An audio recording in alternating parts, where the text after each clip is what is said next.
Live from downtown Detroit, Local 4 News at noon starts now. Starting to see a few peaks of sunshine out there, but clouds are ruling the day for the most part. In spite of that, warming things up in your 7-day. Plus, the opening act was just announced. The first performance at the new Little Caesars Arena was revealed, and it's a hometown favorite. But first, two masked men break into a 70-year-old woman's home and tie her up while they ransack the house. That story does top our news at noon. Thank you for joining us. I'm Evrod Cassimy. The two men were armed with a baseball bat and even threatened to hurt the woman and kill her cat. The two men broke into her home near 11 Mile Road in Hoover in Warren around 5 o'clock this morning. Let's go live now to our Sean Lay. He joins us with new surveillance pictures, Sean, of the men that police are looking for. And the first thing we want to do is give our viewers the first look at these surveillance pictures taken from the Walmart here at 12 and Van Dyke shortly after this home invasion and attack on the 70-year-old. Take a close look. Investigators here just providing these images to Local 4. You can see the two suspects on your screen right now. One on a cell phone dressed in all black with his hood up. The second guy with blue hoodie on with his hood up as well. Let's change the picture here. We have close-ups of each guy walking into the Walmart right after this attack. Big blue University of Michigan hoodie on one guy with the yellow pants and blue sneakers, the other guy dressed in all black. We're also hearing for the first time the 911 call made from that 70-year-old moments after she was able to untie herself. Yes, these guys tied her up. Here's what she told police. 911. Yes, someone just broke into my home and tied me up and took all my belongings. You're at... Yes, ma'am. Who was this? I have no idea. They knew my son. That's all I know. Imagine the horror that she went through. Two guys coming through her window, then tying her up. She came home a short time ago and she tells us she's okay. Are you okay? Yeah, I'm fine. They didn't hurt me. They did not hurt you? Good. We are concealing the 70-year-old victim's identity for her safety, but she tells me that she is okay after she was put through a horrible incident at 5 this morning. Her street is quiet. Neighbors say it's safe, but two men armed with a ball bat broke into her home and tied her up. It was a robbery. Her son was able to give us more details. I guess two young black males in their late 20s to 30s broke in one of the windows. It wasn't already all the way latched. And they flashed a flashlight in her face and threatened her and got her ATM number and stole her phone and wallet, threatened her to kill her cat, and then they went back out the window. All right, back here live in Warren. Also just got this image to my phone here from investigators.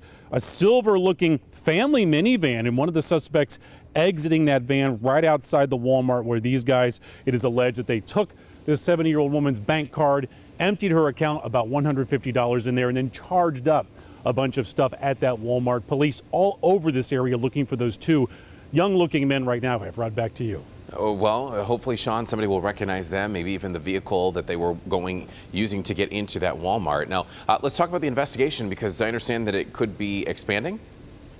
Yeah, these guys may be, police may be looking at these two once they catch him for another attempted break-in that happened earlier this morning. We'll go much more into detail on that coming up on Local 4 News starting at 5 o'clock. Still working on those details right now. Well, clearly we need to get these guys off the street, so hopefully our viewers will recognize them and call police. Sean, thank you. Southfield police now need your help to find a man who robbed a hotel last Thursday. Take a look. This man walked into the Embassy Suites on Franklin Road and held up a desk clerk with a knife. That clerk gave the man an undisclosed amount of money from a cash drawer before that suspect ran off. The suspect is described as a man about 5 feet 9 inches tall with a short afro, goatee, and mustache. Here's as close of a look as we can give you here. If you know who he is, where he is, or have any information about the robbery, give Southfield Police a call. Well, the good news is that the temperatures are warming up into the 40s this afternoon. And Brandon, it's going to get even warmer than that over the weekend. Yeah, we're looking at 50, maybe even a little warmer Saturday, Sunday. You know, it won't be just beautiful San Diego sunshine, but we're thinning the clouds out a little bit. We expect temperatures to respond. 36 right now at Metro and City Airport North. We're a little cooler. 33 in Lapeer. It's 35 in Mount Clemens. Temperatures will again start to bump up a little bit, even with that milky sky cover or hazy sunshine. It is going to be mostly cloudy for most of the afternoon, but getting into those low 40s at least. Here's a look at some of the clouds that again aren't real thick or soupy. As we look down to the south, the clouds do get a little bit thicker here, and this is a source of moisture coming at us later tonight and overnight. Likely that most of it will be after 3 a.m. and could even bring some freezing rain or a wintry mix in. But again, we will look at these Friday morning rain showers, how long they last, and a deeper look into that warming weekend coming up. All righty, Brendan, thank you. Today is the last full day of Obama presidency, as President-elect Donald Trump will become the 45th president tomorrow at his inauguration. Right now, Trump is on his way to Washington, D.C. to get ready for the big ceremony. And today, he's expected to lay a wreath at Arlington Cemetery before speaking at the Lincoln Memorial a little bit later this afternoon. Meanwhile, Vice President-elect Mike Pence says that Trump is ready to get to work for the American people. But let me tell you, we are all ready to go to work. In fact, we can't wait to get to work for the American people to make America great again. Well, there you heard it. We want to give you a live look now into the confirmation hearing for former Texas Governor Rick Perry to become Energy Secretary. And along with Perry, former Goldman Sachs executive Steve Mnuchin, who Trump has picked to lead the Treasury Department. His confirmation hearing is today as well. And you can watch these hearings live on our website. Just go to clickondetroit.com. We also want to let you know that our very own Kimberly Gill is going to have live coverage of the presidential inauguration from Washington, D.C. starting tomorrow. So you can definitely tune into her live reports right here on Local 4.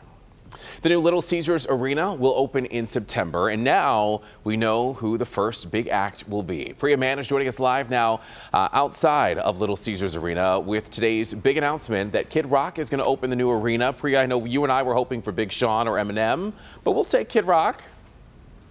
Equally as exciting, and you know, the passion was evident in his voice. What an exciting day to know a Michigan native, an artist who's come back to the Motor City time and time again to show his support, will now be the first artist to perform here. And let's show you some brand new video. This is your first look inside the Little Caesars Arena, the 20,000 plus seat venue, which will be home to the Red Wings and the Pistons. And today we learned the first artist to perform here will be Kid Rock. Rock made the surprise appearance along with Red Wings captain Henrik Zetterberg and former bad boy Detroit Pistons Rick Mahorn.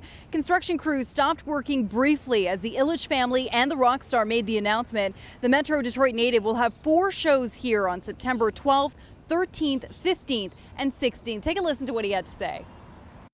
It's pretty impressive, especially to see all the workers here that you know, many who I know are right here in the city of Detroit and pretty much all from Michigan here that, you know, just to have their hands and building this thing is very special. So, you know, it means a lot to be stepping in here as the first act. You know, it's just a little bit bigger than me playing a show, a lot bigger than that. I think it hopefully means a lot for the people that built this place and for our whole city and state in general. And, you know, he asked Detroiters what they thought. The overwhelming majority thought it was a positive thing, that he was the right pick. Now, ticket sales go on sale next Friday, and they range in price from $20 to $75. Just the first artist in what I'm sure will be a long line of entertainment stars here at the Little Caesars Arena. Reporting live, I'm Priya Mann, Local 4. Yeah, so we're excited for Kid Rock. We're also excited to see who else will be coming to perform here at Little Caesars Arena when it officially opens. Looking forward to it. All right, there's a lot more to come right here on Local 4 News at noon. Still ahead, a Motown legend surprises an entire school. We're going to tell you how he's making it possible for dozens of children to pursue their dreams. Plus, a desperate search for survivors is underway. What crews are doing to try to reach families trapped inside of a hotel that's been buried by an avalanche in Italy. Dr. McGeorge? Well, the need for blood is constant, but right now it's an emergency. Coming up, I'll explain why your help is needed to make a difference.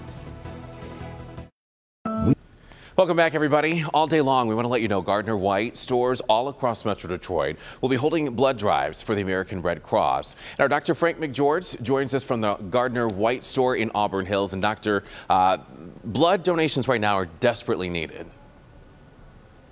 That's exactly right, Evrod. You know, blood and blood products are at a critically low level right now. So I'm here with Todd Kuhlman from the Red Cross.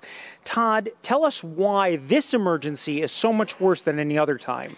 It's a real challenging time right now. As a matter of fact, the Red Cross has an emergency need for blood and platelets. Basically, our blood products are going to the hospitals quicker than those donations are coming in. So we are experiencing a severe winter blood shortage. Since December 1st, we've had over 300 blood drives canceled throughout the U.S., 27 states, including Michigan. And that's accounted for almost 11,000 blood products going uncollected since that time. So we certainly put out the call, asking folks who are eligible to take 1 hour out of their day, roll up a sleeve, and help save lives. Well, that is outstanding, Todd. Thank you. You know, I want to introduce you to Heather Neuenschwander to put a face on who you're helping when you donate. And I see, Heather, here you have a photo of your son, Alex. Tell us Alex's story. Alex is 6 now. But just a couple days before his first birthday, he got sick for the very first time. And he seemed like a normal sick kid with a virus. He was throwing up like kids do. But it took a little while. The first time he went to the ER, they thought he was just dehydrated. And then we had to go back the next day because he had started to vomit blood. And it was also coming out in the stool. And we realized that he was bleeding somewhere in his gastrointestinal tract. And at the time that he was admitted to the hospital at the ER, they had said anything, his hemoglobin under 7, they would have to transfuse. And at that time, he was at 6. And by the time he was admitted to the hospital, it was down to 4.2, which is quite low. So he got an immediate transfusion just to buy us time to figure out what was wrong with him. And without that, he would not still be here. And so what did it mean to you that he had that blood available? Well, without it, I would not have my wonderful little boy who plays hockey now, and we would not have had. We had a long week of 2 hospitals trying to figure out what was wrong with him, and now he's a happy, normal child. Well, thanks so much for coming out, Heather. You know, you can see what a huge difference it makes.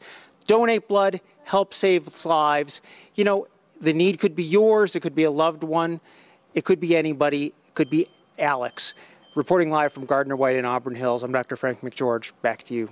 Yeah, the need is very great, Doctor. Thank you. We also want to let you know that in addition to that Auburn Hills location, you can also donate at Gardner White stores in Canton, Macomb, Warren, Waterford, Taylor, and even Brighton. They have different hours there. Go to the health page of clickondetroit.com for everything that you need to know.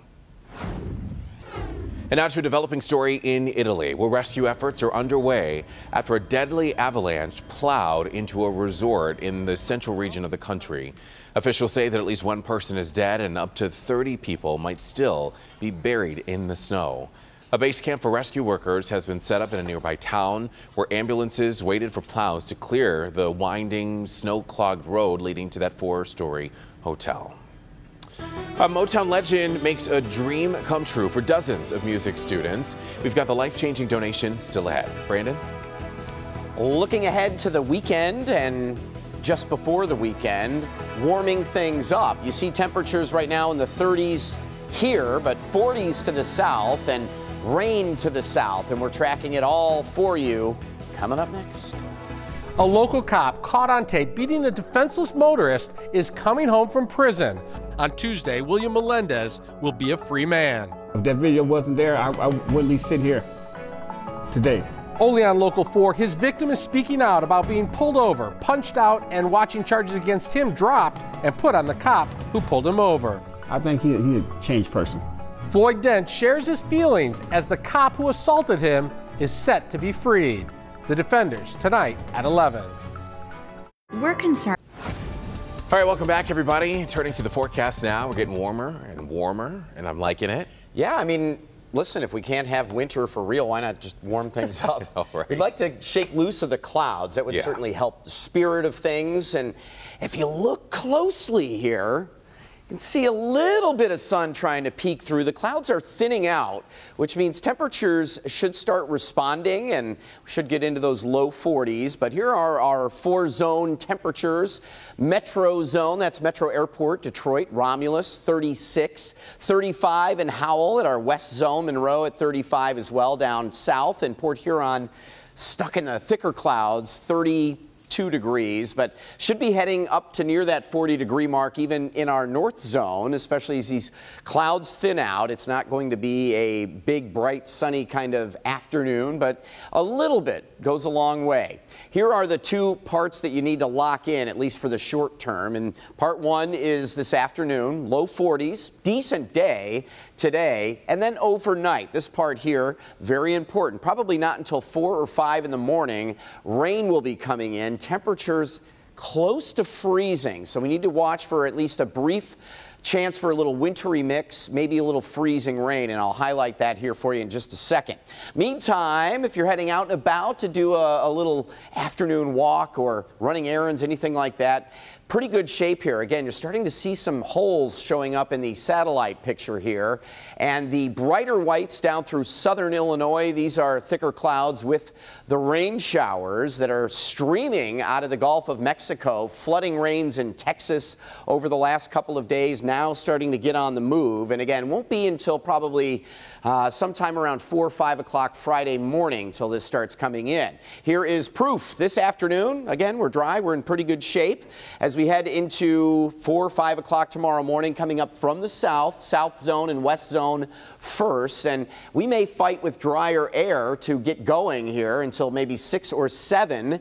And that's right around the peak time of that morning commute. Some of this purple showing up.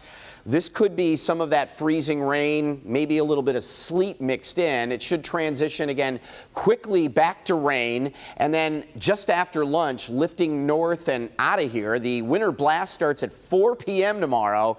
Probably still a little cloudy, but rain-free through the later afternoon, and tomorrow night looks great. Near 50 on Saturday and Sunday with a little warm front coming in. May bring an isolated light shower or two here and there over the weekend. No weekend washout, and we will get some heavier rain on your Monday. Evrod, winter returns later next week. Thursday, Friday, about a week from now, we'll get colder and snowier. All righty, Brendan, thank you. Motown legend Smokey Robinson made a big donation to a group of young musicians in Los Angeles. He delivered $1 million check to the Little Kids Rock program. The students also received brand new instruments, which they're playing here. He then performed on stage with the kids. The program serves children in 180 schools across Los Angeles. We do want to update a report from last October now. It involves a federal investigation into 6 Detroit police officers. The officers were suspended for allegedly taking bribes from collision shops and towing companies in exchange for locations of stolen vehicles. Now, in our story, we inadvertently showed video of Gotch & Sons Towing of Detroit. The company has not been identified as part of the investigation. We did not intend to suggest anything to the contrary, so we apologize for any confusion. All right, still ahead here at noon, a mystery involving Skittles has deputies baffled. Up next, find out what's to blame after hundreds of thousands of red Skittles are mysteriously spilled onto a highway. Replace. All right, everybody, finally here at noon. This is actually kind of funny. There's a sticky situation, I guess you could call it, along a Wisconsin highway, and sheriff's deputies are pretty confused by it. The road is completely covered in red Skittles. Word got around town about the candy conundrum. A local farmer stepped in and explained just what happened. The Skittles were most likely rejects from the factory and were given out to farmers because apparently they have good nutrients for cattle. The farmer said that he picked up his box for his cows, but the box broke, causing the Skittles to spill. You should have seen the reaction from our floor director, Lori. She was just as baffled as the deputies there. How do they know that? So kids, here's what you do. You tell your parents that the Skittles, the red ones, have nutrients for cows and likely people too. Marshawn Lynch does it. Have a great day, everybody.